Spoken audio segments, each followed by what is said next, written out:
Sarah stood at the edge of the ocean, letting the cool water lap at her toes. The salty breeze tousled her hair, carrying away the last remnants of her old life with each gust. It had been 3 months since she'd left everything behind: her home, her job, and the shattered pieces of her marriage. The betrayal had come as a shock, though in hindsight, the signs had been there all along. Late nights at the office, mysterious text messages, and a growing emotional distance that Sarah had desperately tried to bridge. When she finally confronted Tom, his admission was as cold as it was devastating.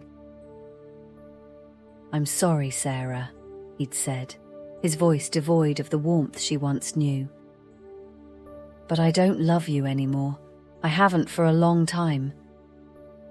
The words had cut deeper than any knife, leaving Sarah reeling in a world suddenly turned upside down. 15 years of marriage reduced to ashes in a single moment. She'd spent weeks in a daze, moving through her daily routines like a ghost, until the day she realized she couldn't bear to stay in the city that held so many memories. Sarah's mind drifted back to the day she'd made the decision to leave. She'd been sitting in their, now just his, apartment, surrounded by photos of happier times. Tom smiling at her on their wedding day, the two of them laughing on vacation in Greece, holiday gatherings with friends and family. Each image felt like a taunt, a reminder of the life she thought she'd have forever. It was then that Sarah noticed a small seashell sitting on the bookshelf. She'd picked it up on a beach years ago, before she'd even met Tom. Holding it to her ear, she closed her eyes and listened to the phantom ocean within. In that moment, she knew what she had to do.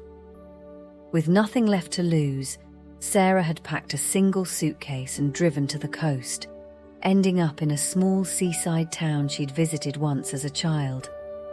She rented a tiny cottage overlooking the water, its weathered blue shutters and creaky floorboards a far cry from the modern apartment she'd shared with Tom. But as she stepped inside, she felt something she hadn't in months, a glimmer of hope. Now, as she walked along the shore each morning, Sarah slowly began to rediscover herself. The rhythmic crash of waves against the sand became a soothing balm to her wounded spirit. She found herself breathing easier, sleeping better, the constant knot of anxiety in her chest gradually loosening. In the afternoons, Sarah explored the town, its quaint shops and friendly faces a welcome change from the impersonal bustle of city life. She stumbled upon a small bookstore tucked away on a side street, its shelves overflowing with well-loved volumes.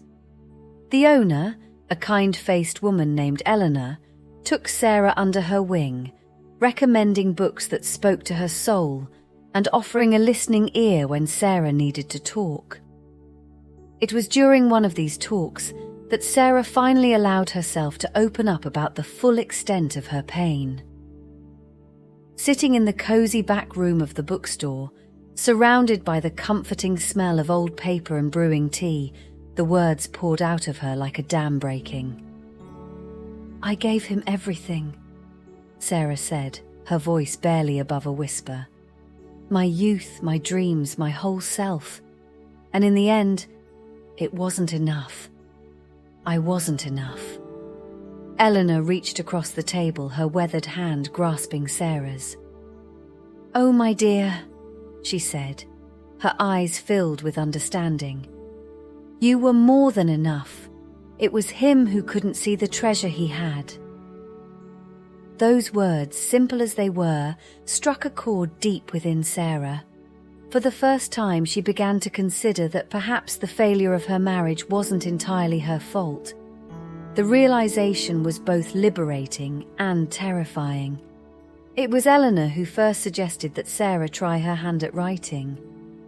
"You've got stories inside you, dear," she'd said one rainy afternoon as they shared tea in the back of the shop. "Why not let them out?" Sarah had been skeptical at first, But as she began to put pen to paper, she found a sense of purpose she'd never known before. The words flowed like the tides, sometimes a gentle trickle, and other times a torrent of emotion. She wrote about her pain, her fears, and slowly, tentatively, her dreams for the future. At first, Sarah's writings were raw and angry, filled with the hurt and betrayal she'd experienced. She poured her heartache onto the pages, reliving every moment of her failed marriage. But as the days passed, she found her focus shifting. She began to write about the town, its charming eccentricities, and the characters she met daily. There was old Joe, who ran the local fish and chips shop and claimed to have once wrestled a shark. Sarah spent an afternoon listening to his tall tales, jotting down notes that would later become a whimsical short story. Then there was young Lily, an 8-year-old who sold seashell necklaces on the boardwalk to save up for a telescope. Sarah's story about Lily's determination and imagination would later bring tears to Eleanor's eyes. As the weeks turned to months, Sarah's notebook filled with short stories, poems, and fragments of a novel beginning to take shape. She joined a local writing group, sharing her work with others who understood the cathartic power of creativity. For the first time in years, she felt truly seen and heard. The group met every Wednesday evening in the back room of a local cafe. At first, Sarah was terrified to share her work, her hands shaking as she read her first piece aloud. But the supportive smiles and encouraging words of her fellow writers bolstered her confidence. Week by week, she found her voice growing stronger, both on the page and in person. It was through the writing group that Sarah met Claire, a vivacious redhead with a penchant for mystery novels and colourful scarves. The two women struck up an instant friendship, bonding over their shared love of words and the sea. Claire, having gone through a difficult divorce herself years earlier, became a source of strength and laughter for Sarah. "You know," Claire said one day as they walked along the beach, collecting interesting shells and driftwood, "there's a freedom in starting over. It's scary, yes, but it's also exciting. You get to rediscover who you are without anyone else's expectations weighing you down." Sarah pondered those words as she stared out at the horizon. She thought about the woman she'd been with Tom, always trying to fit into the mold of the perfect wife, tamping down her own desires to accommodate his.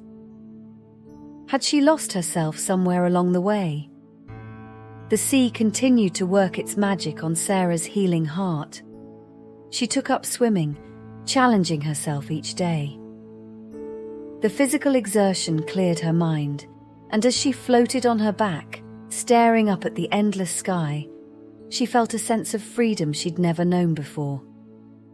There were still difficult days, of course. Days when the memory of Tom's betrayal hit her anew, leaving her gasping for air. Days when she questioned every decision she'd ever made, wondering how she'd ended up here. But increasingly, these moments were balanced by days filled with small joys and newfound purpose. Sarah started volunteering at the local community centre, teaching a creative writing class for teenagers. Watching her students discover their own voices, seeing the spark of creativity light up their eyes, filled her with a sense of accomplishment she'd never experienced in her corporate job. One evening, as Sarah sat on the beach watching the sunset paint the sky in brilliant hues of orange and pink, she realised something profound. The pain of Tom's betrayal, once so all-consuming, had faded to a dull ache. In its place was a growing sense of self-love and acceptance. She thought back to the woman she'd been before, always trying to please others, moulding herself to fit Tom's expectations, never quite feeling good enough. That Sarah was gone, washed away by the cleansing tides of change. In her place stood a woman who was learning to embrace her own strength, to follow her passions without apology. Sarah realized that in losing the life she thought she wanted, she had found something far more precious: herself. As autumn approached, Sarah received an unexpected email from a small publishing house. They'd seen some of her work in a literary magazine and were interested in discussing a potential book deal. Sarah's heart raced as she read the words, a mixture of excitement and trepidation washing over her. She walked down to the beach, needing to feel the sand beneath her feet as she processed this new opportunity. The sea stretched out before her, vast and full of possibility, much like the future she now faced. Sarah thought about how far she'd come since that day she'd driven away from her old life, heart in pieces and no clear destination in mind. She'd found more than just a new home in this seaside town. She'd found a new version of herself, one she was growing to love more each day. That evening, Sarah called her parents, something she'd been avoiding for weeks. Her mother answered, her voice a mixture of relief and concern. "Sarah, honey, we've been so worried. Are you okay?" For a moment, Sarah was transported back to her childhood, seeking comfort in her mother's arms after a skinned knee or a bad dream. But she wasn't that little girl anymore, and this wasn't a hurt that could be fixed with a hug and a cookie. "I'm getting there, Mom," Sarah replied, surprising herself with the honesty in her voice. "I'm writing again, and I think I might be good at it." The pride in her mother's response brought tears to Sarah's eyes. For so long she'd defined herself by her roles: wife, employee, daughter. Now she was rediscovering who she was at her core, and it felt exhilarating. As the sun dipped below the horizon, Sarah made a decision. She would pursue this opportunity with the publishing house, wherever it might lead. But more importantly, she would continue to nurture the inner strength and creativity she'd discovered here by the sea.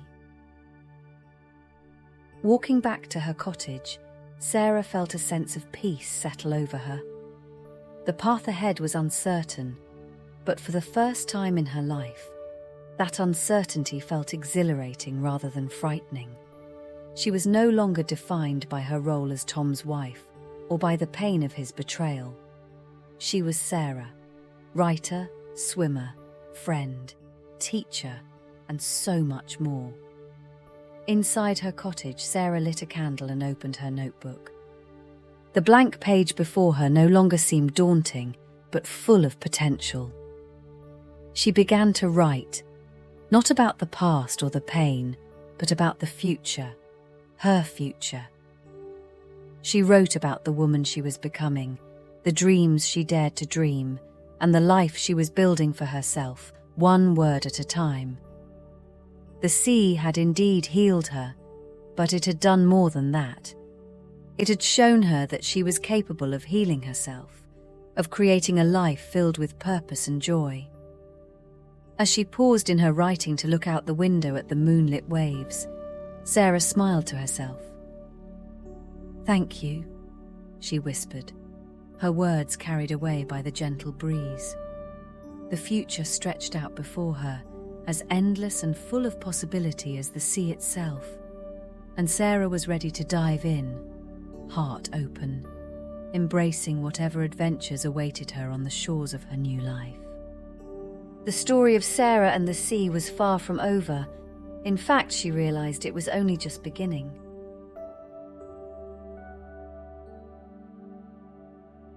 Thank you for joining us on Sarah's journey of healing and self-discovery.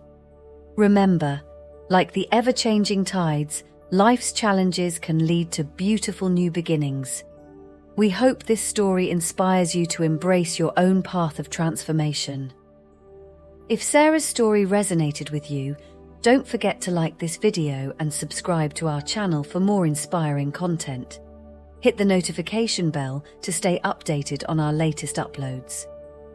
Share your own story of resilience in the comments below. Your experience might just be the encouragement someone else needs. Thanks for watching, and we'll see you in the next video.